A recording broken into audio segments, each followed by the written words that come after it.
It's not unusual to hear urban legends about a haunted house, but here in the city of Guelph, there's a parking lot on Baker Street where some people claim they've seen a ghost.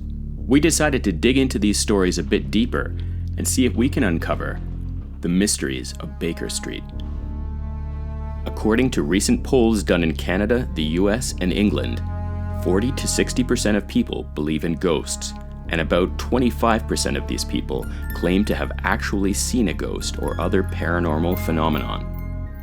Popular shows that investigate claims of the paranormal, such as Ghost Adventures, The Dead Files, and Paranormal Survivor, have reawakened an interest in the supernatural. Whether we watch them for entertainment, pure interest, or are skeptics in search of proof of an afterlife, these shows have millions of viewers and their popularity is growing. We are on a search of our own to investigate some of the history of the city we call home. It is said that when graves are disturbed, restless spirits can awaken. Over the years, there have been legends about the Baker Street parking lot, and many people believe that this parking lot is haunted.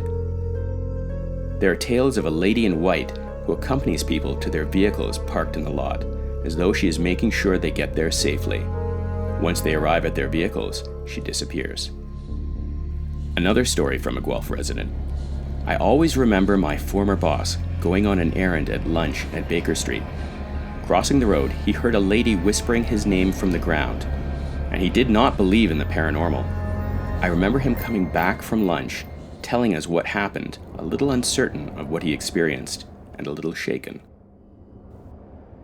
Wanda Hewer is a paranormal investigator here in Guelph and visited Baker Street after hearing stories of a white female figure following people to their cars. I really felt I wanted to show others the proof if I could find some. This parking lot on Baker Street in Guelph has had a lot of history connected to it as a burial ground, where back in the 1800s they had a lot of burials within the city, and it became a rule not to have any more in the city, so they had to move them out of town to the outskirts, which is the Woodlawn Cemetery. Anything that I've ever read said that most of the bodies have been removed. It's never said all of them. Brett Iacobucci is a local metaphysicist and energy worker who we talked to about reports of the paranormal in this downtown location. All the way through my life, I've always had experiences, things come to me, that kind of stuff. Usually places like this that were a place of great emotional release, when they become something mundane, or when they get upset, when they get moved, when things get bothered, not just the spiritual energies or the energies of the people, animals, things that are here, the earth itself starts to get upset too. Unless resolution is provided, then it'll kind of keep on happening until that resolution is tendered. If a team or somebody were to walk into a place and say, hey, yes, you have a spirit here, then if there isn't, then their brains, their minds, their willpower are going to start to create something there. Even if it is fictitious, it's real to the individual, it's real to the perceiver. We decided to visit the library archives and do some investigation into the history of Baker Street and find out if it really was a cemetery. Steeped in rich history, the town of Guelph was officially founded in 1827 when John Galt, a Scottish writer and businessman, moved to the area as the official representative of the Canada Company.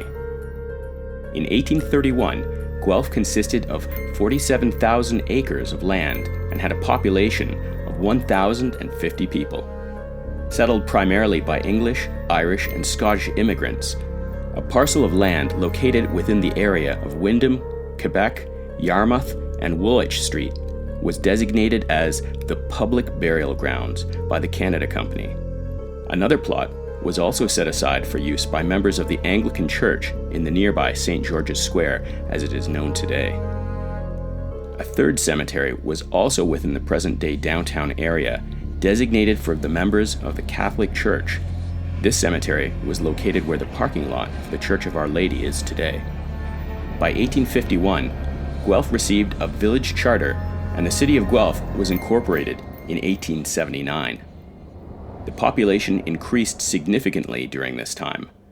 5,000 inhabitants in 1856, over 6,000 in 1870, 8,000 in 1875, 10,000 in 1879, and 12,000 in 1906. We talked with Ken Irvine from the Guelph Civic Museum to see what else we could learn about the old burial grounds. It was the first burial that we know of was 1828, and it went till 1854. There was a law passed that they wanted to get cemeteries out of the middle of the cities, and so they passed an Ontario and a city bylaw that said, let's move the cemeteries out, let's get them into the countryside, and open up the downtowns more for business. Guelph became a thriving community, and within 26 years of its inception, it became apparent that the centralized public burial grounds would soon be at capacity. With continued growth of what was no longer a town but a growing city, it was decided that the cemeteries in the downtown area would need to be closed to further burials. All future burials would only be permitted outside of city limits. At that time, 40 acres to the north of Guelph were purchased, and plans were made to start exhuming bodies from the public burial grounds and relocating them to the new Union Cemetery. 2 new cemeteries were established in this location, adjacent to each other, replacing the closed cemeteries, the Union Cemetery and the new St. George Cemetery. These 2 cemeteries merged in 1919 to form the Woodlawn Memorial Park. The people who had been interred in the cemetery here, they were transferred, and when another family member passed away and they were being buried at the Woodlawn Cemetery, which was out in the outskirts of town at the time, and the ground was opened up, then they would open up the ground and take the body from this cemetery and transfer it to Woodlawn and inter it with the other family members. Because the former burial grounds were no longer to be used, the town of Guelph began to notify those with relatives buried there that their bodies would be disinterred and brought to the new cemetery to the north. Typically, when a family member would pass away, their ancestor would be exhumed from the public burial grounds and brought to Union Cemetery to be buried in the family plot at the same time. This system worked very well for the most part, though there were thought to be many unmarked graves both within the confines of the burial grounds as well as some outside.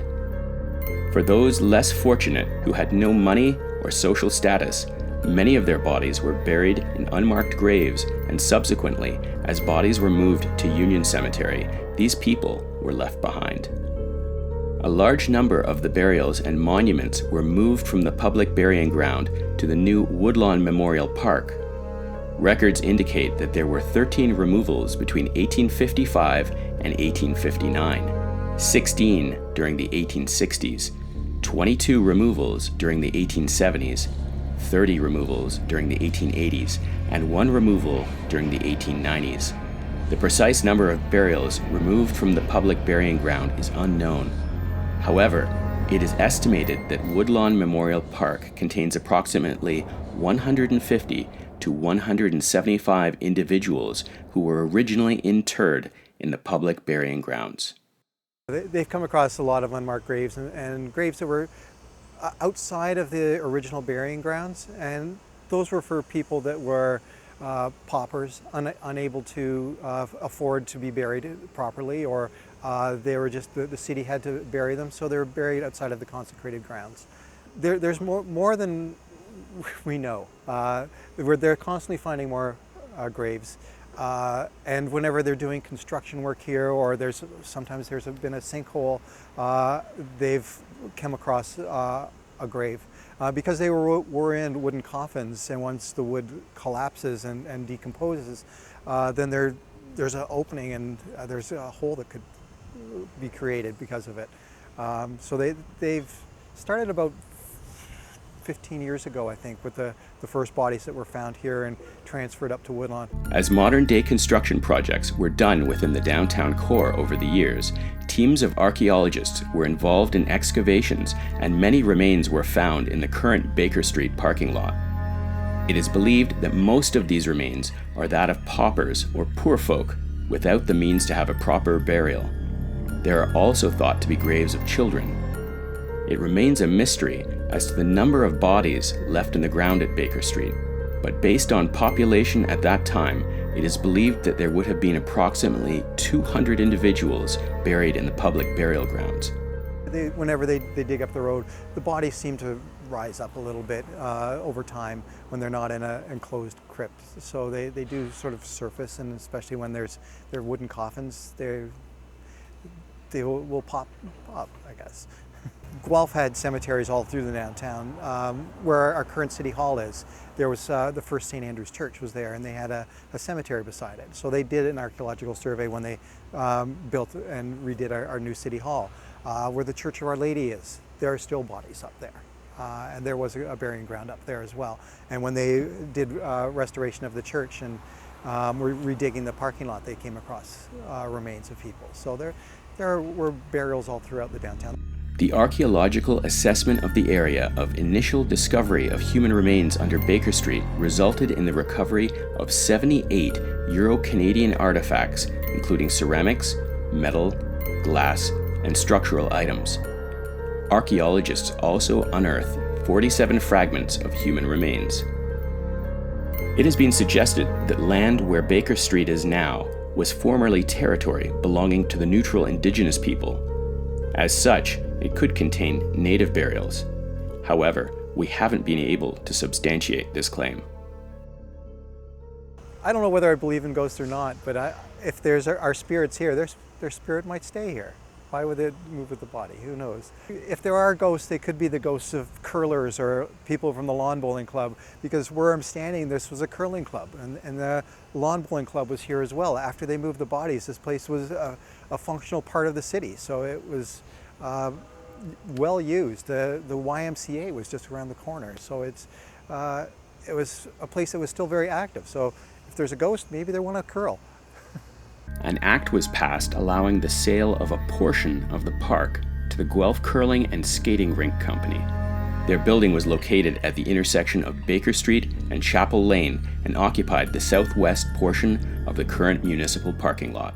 The cemetery itself was within the parking lot here, but most likely it would be beyond where the parking lot exists now.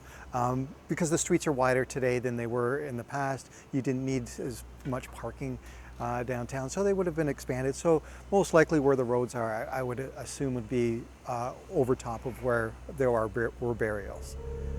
Another large building constructed within the limits of the former public burying ground was the cream separator factory, built in circa 1900 and later purchased by the Raymond Sewing Machine Company. Interestingly, these two factories were connected by 3 east-west oriented tunnels under Baker Street. People are always asking questions, and I think this is one of people like to find out about ghosts and bodies, and the macabre, I think, is always very exciting, and people want to hear about those deep, dark details of the city. And this is sort of a weird thing. Having a cemetery in the center of your city, right in the main business district, is really kind of odd. And the fact that it's no longer a cemetery and all the bodies are moved is very weird for some people and kind of creeps a few people out. So I think it's a neat story, but and a lot of people are interested and fascinated by it. Today, the Baker Street parking lot looks very ordinary, but beneath the surface, there's a wealth of history here. Urban legends, pioneer burials, and turn-of-the-century tunnels are just some of the things we uncovered in our investigation. With more construction planned and further excavations, who knows what other secrets will be unearthed.